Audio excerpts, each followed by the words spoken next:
घर में गरीबी आने के मुख्य कारण। पहला, यदि घर में रोज रोज झगड़े होने लगे तो इस बात पर ध्यान दें और आपस में बैठकर मसले सुलझाइए। लगातार झगड़े होना घर के सदस्यों की आर्थिक तरक्की रोकता है और आर्थिक हानि का कारण बनता है। दूसरा, जिन घरों में कभी पूजा पाठ नहीं होता, लोग भगवान की आराधना नहीं करते, वहाँ कभी भी माँ लक्ष्मी मेहरबान नहीं होती है और सुख समृद्धि नहीं रहती है। यदि किसी घर में अचानक लोग भगवान की भक्ति से मुंह मोड़ ले, धर्म कर्म करना बंद कर दे, तो यह आने वाले आर्थिक संकट का बड़ा संकेत है। तीसरा, जिस घर में बड़े बुजुर्गों का अपमान होने लगे, उनका ध्यान न रखा जाए, तो वहाँ गरीबी आते देर नहीं लगती है।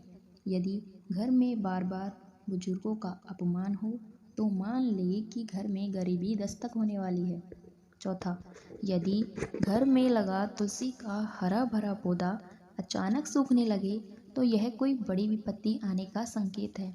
ऐसा हो तो सतर्क हो जाए, यह आर्थिक संकट आने का संकेत हो सकता है। पांचवा, सुबह सूरज निकलने तक सोते रहना।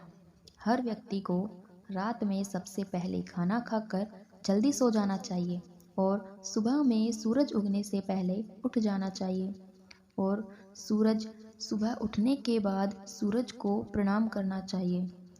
छठा, घर का खाने पीने के नमकीन पदार्थों में काली चींटियां लगना और ज़्यादा बढ़ने लगे तो समझ जाइए आपके आने वाले बुरे समय की ओर इशारा करता है। सातवां, घर का झाड़ू घर में लक्ष्मी जी का सूचक है, क्योंकि वह दरिद्रता को घर से बाहर निकालता है।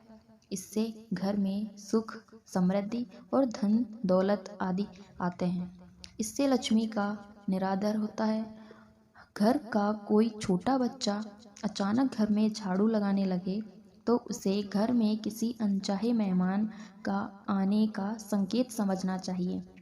घर का कोई सदस्य बाहर जाए तो तुरंत झाड़ू नहीं लगाना चाहिए, कुछ देर बाद लगाएं। वह भी भगवान से प्रार्थना करने के बाद झाड़ू पोछा करके रखना चाहिए।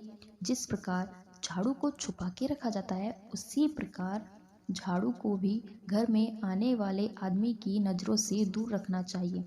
वास्तुशास्त्र विज्ञान के अनुसार जो लोग के लिए एक स्थान बनाने के बजाय कहीं पर भी झाड़ू ऐसे ही रख देते हैं, उनके घर में आर्थिक तंगी का सामना करना पड़ता है।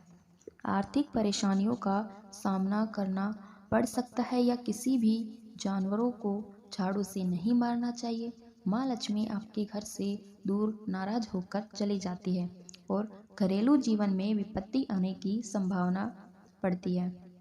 आठवां, शमशान भूमि में हंसना। नवा, रसोई घर के पास में पेशाब करना।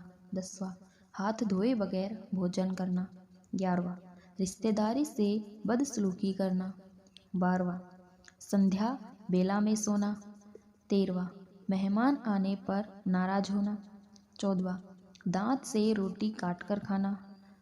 15वां, दांत से नाखून कटना। 16वां, 40 दिन से ज़्यादा बाल रखना।